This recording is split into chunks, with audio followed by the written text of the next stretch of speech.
Pergunta lá pro Vanderlei se é impossível. Tadinho, não quero atrapalhar ninguém, não. Se for o caso, a gente lida com a vida.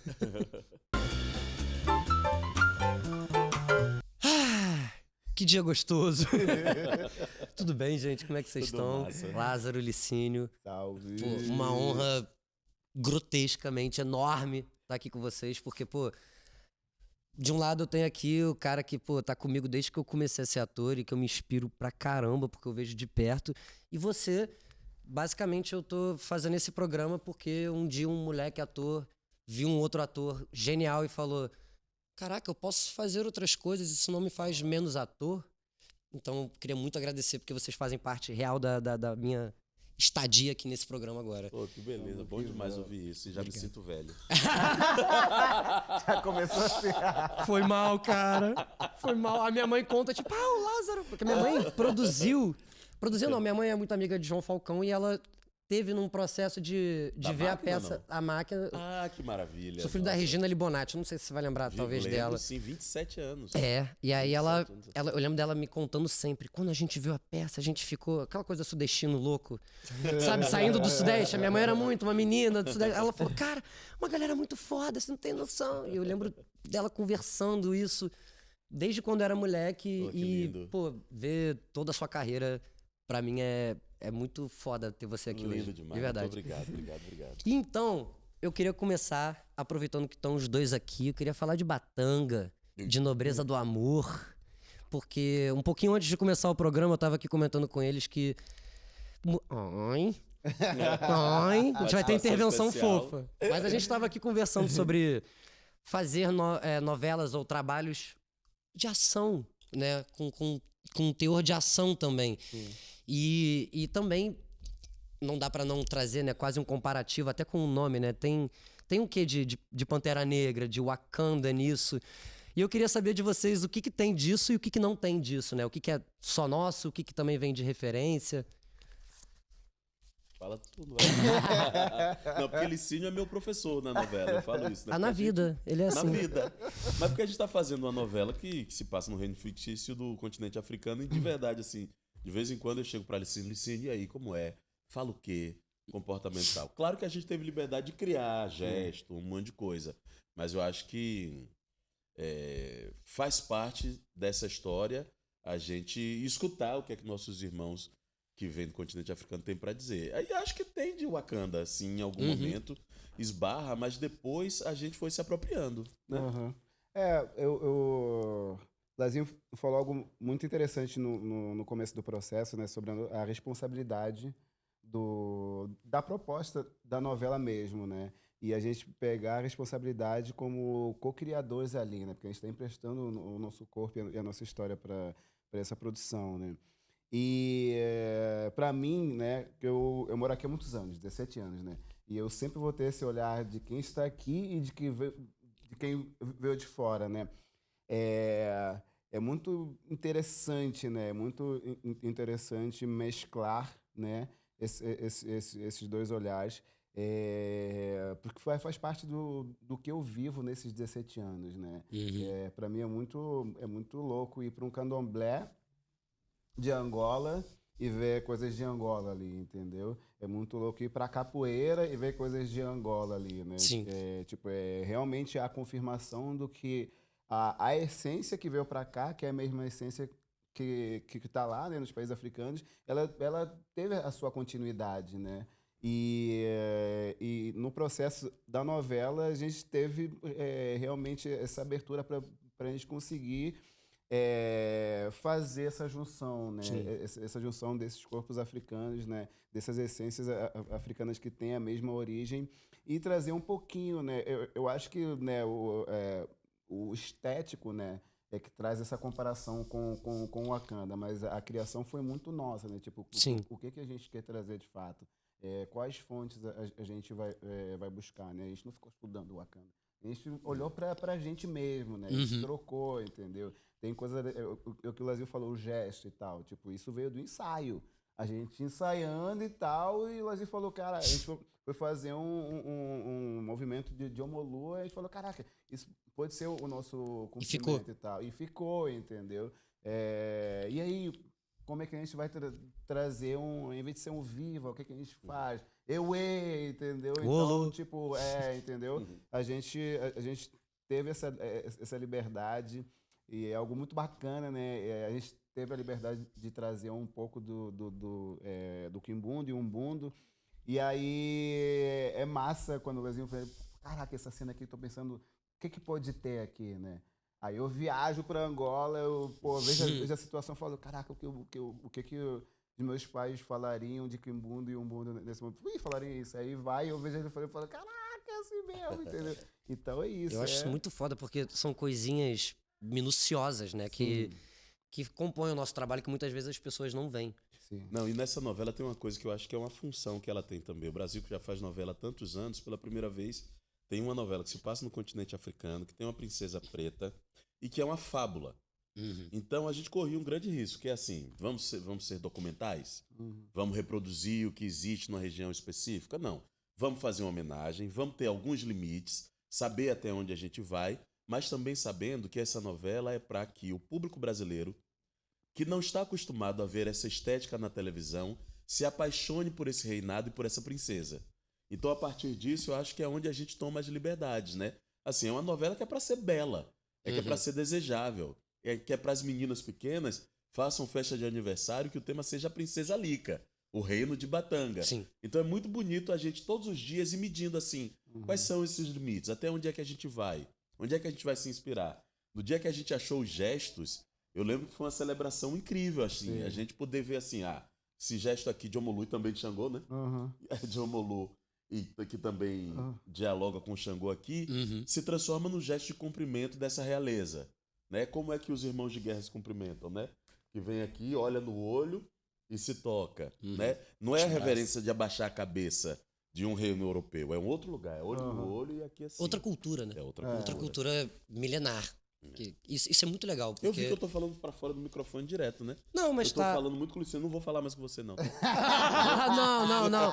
É super livre, é super... Agora você falou uma coisa que eu quero denunciar. Você falou de cena de ação. Agora começa com cena de ação. Eu vou dar o meu exemplo, que assim, eu fiz lado a lado há mais de 10 anos atrás. Tava jovem. Quando eu fui fazer a primeira cena de ação com atores na faixa dos 20, 30 anos, eu percebi que eu envelheci. Agora. E estou agradecendo de não ter mais tantas cenas de ação. A última que teve essa semana, eu tomo uma facada, caio e o Licínio luta. Que delícia! Maravilhoso! Porque eu ganhei ação no quê? Na cara de desespero, enquanto o Licínio lutava. Tu ganhou o Carão e o Licínio lá, ele dublê. Não, eu e Rodrigo. Simas. Mas o Simas também é maravilhoso, né? Ele parece um dublê que virou ator. Um puta ator, tá ligado? O Simas é bizarro, carismático, fofo. Tomou um tiro, né, na novela. Fiquei tristaço lá, bonito. E eu queria também fazer uma denúncia à Rede Globo, eu sempre faço aqui. Eu já fiz vários trabalhos que tem armas e coisas.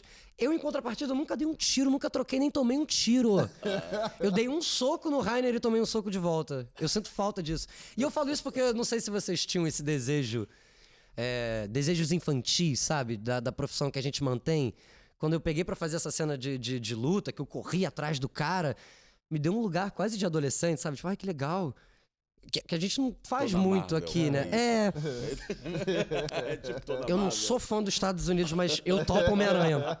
Homem-Aranha Brazuca. Você topa, né? Podia. Escreve aí, Licínio. Vamos fazer esse. Homem-Aranha do Leblon. Eu e Rafa Saraiva. Spider-Man, pô. Mas, cara, isso que você tava falando, voltando pro assunto da novela, é muito maneiro porque eu tava contando os dias pra esperar pra ver os vídeos que eu vi de crianças e de pessoas mais velhas. Isso que me chamou muita atenção. Eu vi vídeo de duas senhoras vendo a novela.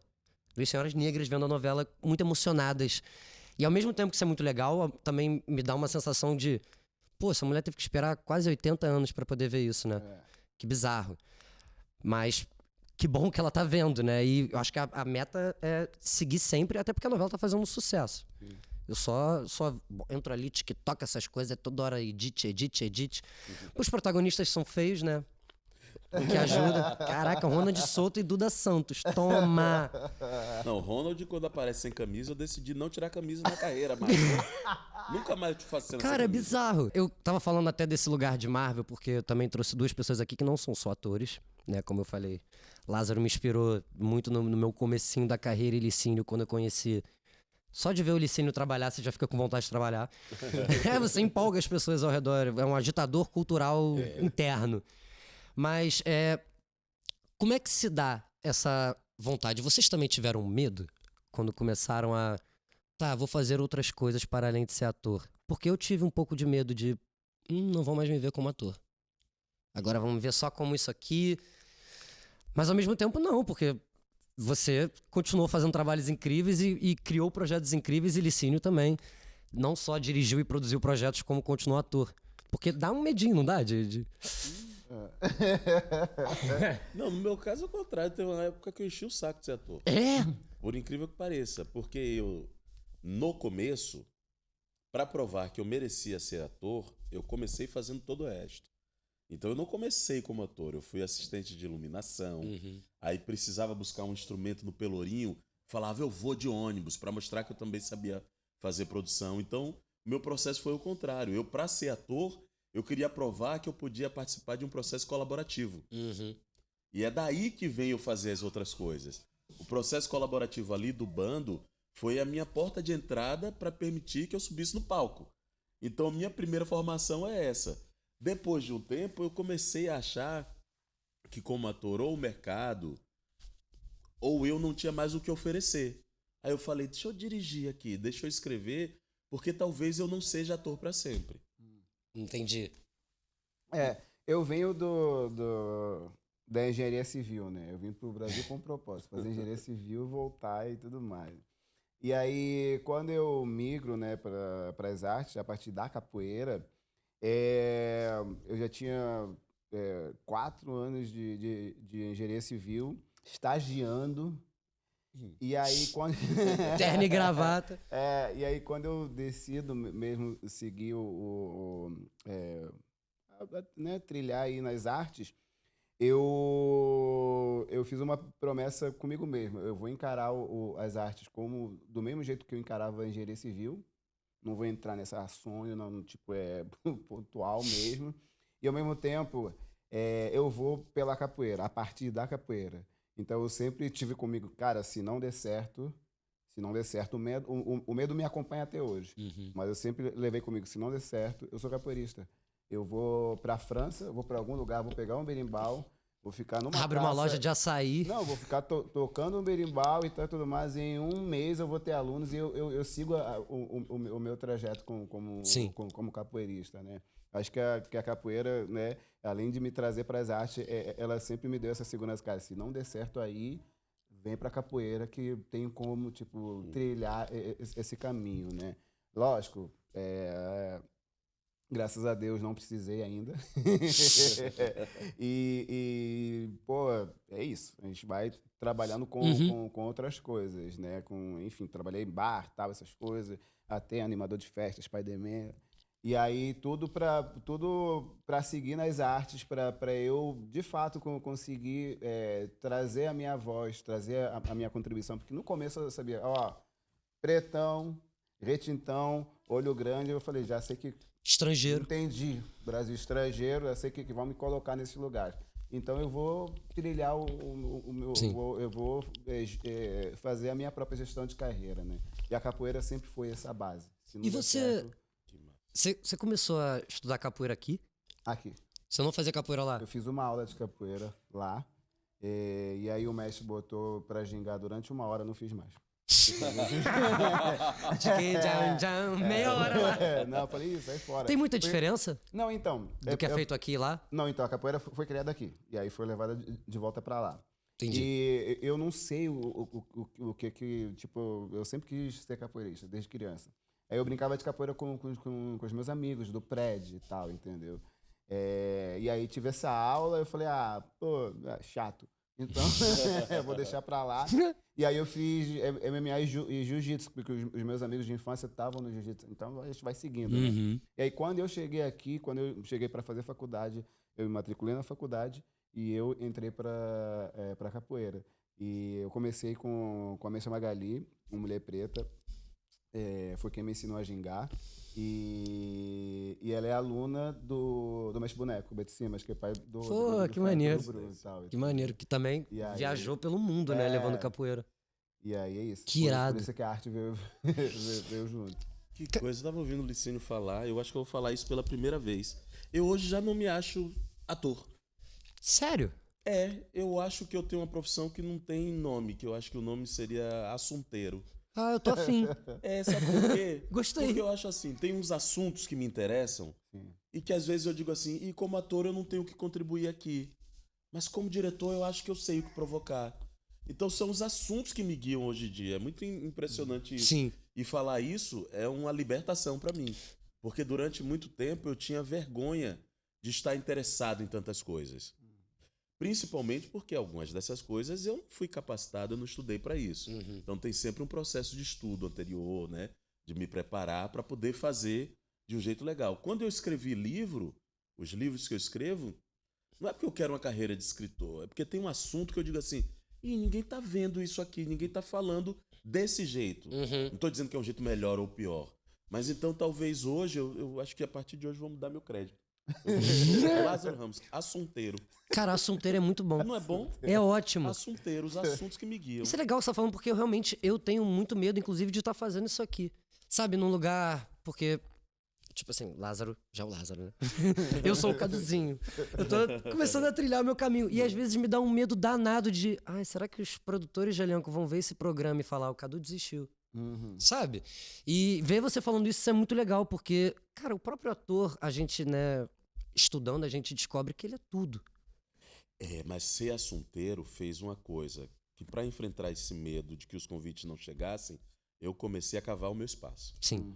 E isso há muito tempo. Mesmo depois da carreira estar consolidada, de eu conquistar coisas, eu não paro de inventar projeto, eu não paro de buscar brecha, eu não espero convite mesmo já há muitos anos, tá? Sim. Há muitos anos. E porque tinha uma época que ninguém me chamava para teste. Eu já cheguei em teste que disseram assim, não vou deixar você fazer. Eu falava, mas deixa eu testar. E eu não conseguia fazer o teste. Então, a partir disso, eu falei, não quero nem saber, eu vou inventar aqui meu espaço. Vou me juntar com algumas pessoas, eu vou criar aqui, eu sempre proponho um negócio. E funciona, né? Assim, na maioria das vezes. O problema é quando você começa a fazer isso sem ganhar dinheiro, né? Vamos falar a verdade, né? Porque a gente produz, inventa as coisas, mas tem hora que você fica só investindo, não entra nada, né? Essa luminária linda. Tô brincando. A galera aqui olhando com uma cara de é isso mesmo. A gente só bota dinheiro, não entra. Mas é louco, né? Parece que tem um gatilho dentro da gente. Que é aquele lugar que eu tava falando, pelo menos pra mim, é esse lugar meio infantil mesmo, de garoto, de menino, putz, eu tô afim de fazer. Eu tô afim de fazer, e pra mim me bateu muito num lugar parecido, porque quando eu vi Espelhos a primeira vez, de verdade, Espelhos pra mim tá no meu top. Espelhos, Larica Total, que um deus, Paulo Tintenfly, né, que eu não sei falar o nome. E Espelhos foi o primeiro programa que eu falei, opa, tem um programa de entrevista rolando, mas isso não é uma entrevista, mas ao mesmo tempo não é um bate-papo. Eu sei que é ele que tá comandando, mas ao mesmo tempo ele também tá provocando e sendo provocado ao mesmo tempo. E tem, né, as entrevistas históricas. Toda vez que eu tô na Ilha da Gigoia, eu fico assim, Lázaro, alguém nos ajude a entender. A entrevista com o Criolo e com o Pedro Cardoso. E é muito foda, porque isso atravessa o tempo. Até hoje, essas entrevistas são reutilizadas. Você imaginava que o Espelhos fosse dar certo pra caramba, assim como deu? Não imaginava não, mas tem uma coisa que eu acho que é o que dá o alento para todos nós aqui, que é o propósito. Claro que tem um sonho de criança, que é um desejo individual, a nossa conquista, a nossa vaidade, o nosso ego, isso faz parte também. Mas eu acho que tem uma coisa que guia, e eu via muito isso nos espetáculos que o Licínio fazia, escrevia e atuava, vendo aqui o seu projeto agora e toda a sua fala, e me identificando também, que é assim o que a gente oferece para o mundo. Sim. Porque eu acho que tem coisas assim que são fundamentais, que assim eu via na peça do Licínio, né? Tem uma outra voz na dramaturgia que ninguém está prestando atenção. Sim. Tem uma presença no palco que é necessária para o mundo, para a cultura. Assim, são esses pequenos gestos e esses pequenos lugares que a gente alcança que fazem diferença no mundo. A gente, claro, não tem o tamanho de um dono de uma Big Tech. A gente não tem o tamanho de uma tecnologia que vai chegar e tirar o emprego de um monte de gente. Mas o que a gente faz é fundamental e a gente percebe isso com as pessoas que são influenciadas ou que recebem o que a gente está oferecendo de cultura. Né? Me emociona você falar assim, poxa, quando eu vi o espelho, eu entendi que era possível, sabe? E eu sei que tem várias pessoas assim. E eu acho bom a gente celebrar isso também. Porque senão a gente vai se sentir um monte de derrotado que nunca vai ter o tamanho do Elon Musk, do Jeff Bezos. Não temos esse tamanho, esse dinheiro e tudo. Mas a gente tem uma importância que é gigantesca. Eu tô muito agoniado com inteligência artificial. Tô muito mesmo. Não sou entusiasta. Não tô achando que a tecnologia... Eu acho que vai tirar emprego de um monte de gente. Eu acho que a gente não legislou para dar tempo das pessoas fazerem transição nas suas profissões. Eu acho que a gente está embasbacado e está perdendo força criativa, que a gente está com a hiperdependência, que é o que vai chegar. As novas gerações vão ficar hiperdependentes disso e vão perder valores que a nossa geração ainda tem. Eu sou dessa, tá tudo certo. Daqui a 10 anos eu digo que me arrependi do que eu disse se me provar o contrário. Mas hoje eu acho isso. Portanto, ao achar isso, eu fico achando que vai ser fundamental o artesanal, o pequeno, o singular, o íntimo, o afetuoso, a cultura, o teatro. O teatro é a experiência humana que vai se preservar. A IA vai conseguir fazer filme. Um menino de 17 anos vai pegar um laptop e vai fazer um longa-metragem com som, com áudio, com design, com atores, com voz, etc. Daqui a pouquinho. O teatro não será influenciado por isso. Então eu tô achando que isso aqui, em algum momento, a gente vai ser recompensado. Não tá ganhando dinheiro agora. Sim. Talvez a gente não ganhe milhões, mas isso será uma coisa muito preciosa e muito valorosa, porque vai ser dos poucos momentos e poucas experiências que a gente vai estar se olhando no olho. Que a gente vai ter um outro ser humano oferecendo negócio pra gente. Música e teatro. É isso. De resto, não tô muito esperançoso. Eu também não. É complexo essa coisa toda da IA, né? Porque, igual que você estava falando, eu não sou contra a tecnologia. O meu problema é quem tá criando ela, quem tá mandando nela e pra que fim, né? Porque eu também acho o artesanal, ele tem que sobreviver. Porque é a parte humana da criação. O meu único medo também, que eu concordo com você em tudo, é... Caraca, será que vai ter espaço pro artesanal? Porque às vezes eu sinto que essas máquinas parecem que querem engolir. Por isso que a gente tem que se inscrever no Salvando Cadu, em outros canais independentes pra ajudar. Mas é mesmo. É verdade. Até mídia, né? De informação. Ainda mais hoje em dia que a gente vive, né, toda hora com informação falsa pra lá, informação falsa pra cá. Cada vez mais eu tô tentando me agarrar. Tipo, meu Deus, tem um ser humano aqui falando pra mim. Não é uma voz de lhe dando uma notícia. Porque isso me deixa meio agoniado. Você, tu é da tecnologia, mano? Cara, não. não, e muita coisa, né? Tipo, a gente tá aqui, Brasil. Essas tecnologias não vão chegar tão fáceis assim nos países africanos e tal, né? Eu acho que a gente, de alguma forma, está sempre a um passo atrás em relação a isso, né? Então, lógico que me assusta, né? Porque a tecnologia vem para quebrar a essência, né? Vem para quebrar a essência de fato. Então, quando eu penso isso chegando lá, eu fico com esse medo, mas eu tenho a certeza que lá vai ser bem difícil. Vai ser bem difícil, enfim, essa destruição que a tecnologia está propondo, acho que vai ser bem... Eu acho que os países africanos vão ser um terreno muito... muito difíceis mesmo da tecnologia influenciar durante um bom tempo, né? Porque a globalização tá ali, a galera vê aqui e tal. Mas já e por influencia aí as vai. eleições. Mas é isso, cara. É porque isso por causa da minha criação também. Eu venho da capoeira, eu venho Do artesanal. E eu venho do artesanal mesmo. Sim. Tipo, a minha construção artística vem da capoeira, do jongo e tal. E hoje eu observando, eu falo, cara, 10 anos atrás, cara, a gente ia pro jongo da Lapa, por exemplo, na Lapa, então, pô, a rodeira é enorme e tal. Aí eu falo, caraca, mano, não teve continuidade. A gente não conseguiu passar pros mais novos e tal. Mas eu fico com uma esperança de, tipo, outro dia a gente passando por Niterói e tal, tinha uma roda de jongo que é de uma outra galera, né? Eu tô tentando me pegar a isso, né? A nossa cultura, principalmente quando a gente fala por esse olhar afro-africano e tal, sempre dá um jeito de se ressignificar e ter continuidade, né? Essa guerra a gente vai ter aí as consequências. Sim. Já estão acontecendo, né? Já estão acontecendo. Tipo, a autenticidade, cara, é um negócio que eu falo, caraca, mano. Às vezes a gente abre o Instagram e aí vê, tipo, várias pessoas compartilhando o mesmo texto de alguém. Ou fazendo o mesmo texto com a sua cara, sabe? Famosa trend. Conteúdo Deus replicado. do céu, Meu Deus cara. do céu. Aí você vê e fala, caraca, todo mundo, tipo, caraca, às vezes você, tipo, é algo que você pode passar por você, né, tipo, concordar de alguma forma, tá tudo mais, mas, cara, você precisa viver Aham. de uma outra forma. E isso me ajudou a criar um certo distanciamento com as redes sociais, a, tipo, monitorar o meu algoritmo para, tipo, meu algoritmo é praticamente aparece capoeira e coisas de África e tal, entendeu? Agora Batanga, Batanga, Batanga, nossa novela e tal, entendeu? Porque senão, se deixar, cara, pelo amor de Deus, né? Porque a gente tem uma guerra aí grande. E tem que pela falar, né? frente. Porque a gente estava aqui falando de representatividade em tela e todos esses assuntos. Por exemplo, eu estava revendo uma entrevista do sua, do Wagner, do Vladimir, todos falando da época que vocês vieram pro Rio e era colocado tipos, né?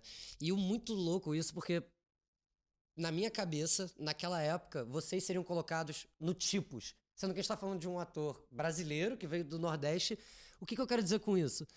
Me dá a sensação de que o Rio trata os brasileiros e quem não é do Rio de Janeiro como estrangeiro. Vocês sentem que... Claro, eu sinto que mudou, tá melhor. Mas vocês sentem que isso é devido à encheção de saco de quem reclama? Porque eu acho que sim. Porque a gente fica, poxa, é muito mimimi, muita reclamação. Mas é por causa, muitas vezes, desse... o que chamam de mimimi, que a gente vê um Guerreiros do Sol da vida despontando, que a gente vê nobreza do amor. E que eu acho que falta, inclusive, só pra finalizar, uma coisa que é... Ainda falta a crítica do demorou. Que bom que estamos tendo, mas demorou, porque eu sinto que, sabe, é muito desgaste pra às vezes a gente ainda ter um pouco de representatividade só em telas. E eu sinto que isso é um problema do Rio e o São Paulo. Não só deles, né? Aqui no Brasil tá localizado ali. Tem uma circulação maior de dinheiro, né? E viabilização financeira é importante e dita regra. Não tem jeito. Porque, por outro lado, eu só sou ator porque eu vi os atores baianos do teatro dos anos 90. Fazendo ali a bofetada, os cafajestes, Casamento do Pequeno Burguês, Brother. E eu vi aqueles atores baianos fazendo todo tipo de texto. E eu disse, eu quero ser isso aí. E a gente lá na Bahia, aí tem uma coisa que é um fenômeno que é bem de Salvador. A gente se gosta. Então a gente fica ali se celebrando, se assistindo, se aplaudindo, consumindo nossa música. Eu sou fruto um pouco disso. Quando eu cheguei no Rio, eu dizia, oxi, gente, esse povo não tá vendo essa coisa boa que tem lá. Eu, na verdade, nem entendia. Assim, inclusive nem desejava. Eu não desejava estar na televisão. O meu desejo era fazer teatro e depois fazer cinema. É uma história de exceção, né? Porque assim, se eu fosse esperar essa validação, ia ser frustração todos os dias, né? Fale mais, tô falando muito. Não, pô, tá gostosinho. O que foi? Que a gente tava... Perdi. Tô perguntando se o Vasco, jogando de 4-3-3... Não, mas o Renato Gaúcho tá fazendo uma diferença, já são 4 jogos Você é vascão, que né? o Vasco vence. Meu filho é Vasco, então eu tenho que acompanhar. Meu filho é vascaíno. Eu sou muito Está Vasco. numa fase bem melhor, né? Graças a Deus, vamos manter o filho de Lázaro vascaíno, pelo amor de Deus, Vasco. Renato continua a ganhar. Ontem deu complicado. Eu ia comentar, mas eu perdi. Não, a gente tava falando sobre, numa forma geral, por que demora tanto representatividade, né? Tipo, Tá. Cara, tem uma coisa que eu observei logo que eu vi pra cá, que foi um estranhamento, que é a questão da educação aqui, né? Falei, caraca, como é que as pessoas não sabem que Angola fala português? Falei, que loucura. E pra mim foi um negócio muito louco, porque tipo, eu entendo que a nossa educação ela sempre foi muito pautada para globalização e tal, entendeu? E o fato da gente viver um período de guerra em Angola durante muito tempo, né? A gente sempre consumiu muita coisa de fora também, né? Por falta de produção. E ao mesmo tempo, a gente sempre a gente tem uma educação muito voltada para entender o mundo, né? Então, quando eu venho para cá e começo a perceber isso, eu falo, caraca, mano, que loucura. A gente, as novelas daqui, por exemplo, vão para lá desde sempre, Uhum. desde lá atrás, Roque Santeiro, que tem né, uma feira lá com o nome Roque Santeiro por causa da novela e tal, entendeu? A gente está falando de muito tempo, né? É, e a gente sempre teve um consumo muito forte, né? Eu ainda adolescente, criança, vi o Lazinho na TV. Ah, vá pra porra. Ele vai agredir a gente até o final dessa resenha. Vou me levantar e vou embora.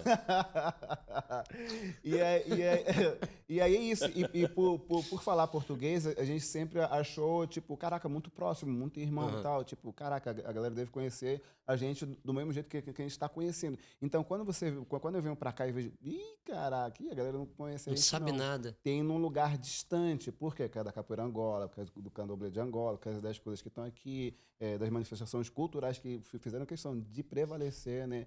E honrar os povos que vieram para cá e tal. É, mas eu vejo que, tipo, o conhecimento de fato dos países e tal não era tão aprofundado como a gente, né, na nossa educação, era obrigado a aprofundar sobre os outros países, né? E aí eu vou observando, né? Eu vou observando lá também que, tipo, eu sou do interior, mas quando eu vou para Luanda, tem esse estranhamento com quem é do interior. Aí eu venho para cá, eu começo a observar isso, que eu falo, eu sempre vou ter sempre vou ter um olhar de fora. Uhum. Então, o que eu escrevo e tal, eu escrevo tipo, pensando que eu estou aqui, mas sempre com esse olhar de fora, né? Mesmo morando, né, já Meu, 27 anos. Mas E isso é legal, né? É uma coisa muito forte, é você. não, eu acho que isso acaba me tornando único de alguma forma, né? Uhum. Então, eu acho que a educação é uma parada muito louca, né? Tipo, eu acabo vendo, né? Infelizmente, a partir disso, acabo vendo, tipo, como a educação, ela molda de fato o país, né? Como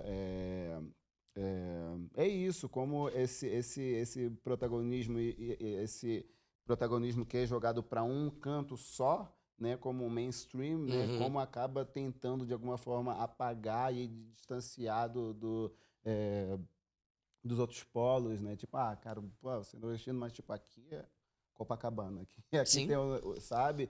E é isso. E a gente é como os países africanos. Ele fala, cara, a gente assiste, lógico, Marvels Sim. e tudo mais, não sei o quê, mas quando vê um negócio nosso, é nosso. Entendeu? Então É. é algo que a gente fala, tipo, cara, vocês têm esse olhar sobre a gente, valeu, beleza, sabe? Vocês devem estar ouvindo um barulhinho muito fofo aqui. É de uma prole muito fofucha. E é uma pergunta que eu queria até fazer pra vocês, porque eu perguntei isso pra Evelyn Castro e ela me deu uma resposta tão bonita, tão legal. O que mudou no artista de vocês, no criador de vocês, depois da paternidade? Pra mim, eu tive que parecer que eu tinha que recomeçar, É. porque tinha um novo motivo pra escolher as coisas. E, nossa, sabe o que é que eu acho? Eu acho que antes eu escolhia as coisas pra dar orgulho à minha mãe. Era muito assim. Tanto é que quando minha mãe morre, eu fico um pouco perdido. Eu não sabia dizer assim, não vou ter a aprovação dela, não vou ter o aplauso dela. Eu não sei um pouco o que fazer. Aí eu fui indo pra um lugar assim que é a batalha da carreira e da sobrevivência. Quando os filhos nascem, eu falo, caramba, agora eu tenho mais um motivo pro mundo ser melhor. Sim. Mais um motivo. Aí eu vou pra literatura infantil, começo a escrever um monte de livro, plantando semente. Aí eu começo a tentar e pedir pra fazer coisa de criança, assim, Uhum. com propósito. E eu acho que eu começo a fiscalizar mais o meu comportamento. Enquanto homem, enquanto pai, assim, a participação dentro de casa. Prestar muita atenção no olhar deles sobre mim. Então eu começo a ficar mais vigilante. Uhum. E aí traz uma coisa ruim. Tô fazendo já a trajetória toda porque as crianças têm 14 anos. Aí eu começo a ficar muito tenso, Preocupado. muito preocupado, muito controlador deles, muito disciplinador. Passa um pouco do limite, sabe? Na disciplina, nos medos e tal. Aí depois eu vou aprendendo a deixar eles caminharem um pouco. Vai suavizando um pouco. Acho que aí junta com outras coisas da profissão. Eu adoeço e há 2 anos atrás eu me curo e viro um lugar muito mais legal. Muito mais legal, assim. Quando eu me curei dessa tensão e comecei a me relacionar com eles, respeitando eles, o tempo deles, eu acho que a vida melhorou mais ainda. Que maneiro. E você, meu amigo? Como é que você já é um pouco mais recente, né? Uhum. Cara, essa questão da escolha da gente após ter os filhos, né, policiar nossas escolhas e tal, né? Claro. Ela vem muito forte, né? Porque é isso, a gente tava ali, pô, criando pra cacete, não sei o quê, vamos produzir, vamos mudar o mundo, vamos, né? Não deu certo aqui, vou tentar ali e tal. E aí, é isso, né? Eu sou pai de uma menina, né? Eu tenho 6 irmãs. Eu tenho muitas tias. Eu perdi minha mãe muito cedo também, nesse processo de guerra e tal. E também compartilho, né, desse sentimento de trilhar um caminho que dê orgulho à minha mãe, né? E aí, quando vem a minha filha, acho que a gente sempre pensa, vou querer ser igual meu pai, vou querer ser igual meu tio, vou querer ser igual não sei o quê e tal. Vem os medos também, né? E aí, é isso. Eu acho que, e com o IFATA também, né, no processo de iniciação, o IFA fala muito das nossas escolhas, né? Então já estou há um tempo vendo, as consequências das minhas escolhas, né? Analisando, né, nesse campo espiritual, um espiritual muito reto, né? E aí quando vem a minha filha, vai para um lugar maior, né? Hoje não dá para vou fazer 1000 coisas e tal, né? Claro. E aí eu tô buscando levar isso de forma leve, que eu sei que os medos vão surgir, né? Os medos da carreira, os medos do mundo, né? Como o mundo vai tratar a minha filha e tal. E eu tô tentando fazer as minhas escolhas para que seja um processo leve, né? Quero ser filho de vocês. sem tentar me atropelar de alguma forma, sem tentar pensando muito no futuro, sem tentar observar muito o que está acontecendo ali, tipo, observando, claro, entendeu? Mas trazendo para mim, tipo, cara, eu tô observando as coisas, tá uma merda o mundo e tal, entendeu? Mas eu vou continuar tentando fazer as minhas escolhas para que o meu caminho, o caminho da Karine, minha esposa, e da minha filha seja leve, entendeu? E é isso, tô tentando trilhar nesse caminho, entendeu? É isso. Tá, eu acho, te conhecendo, que você vai ser bom nesse caminho.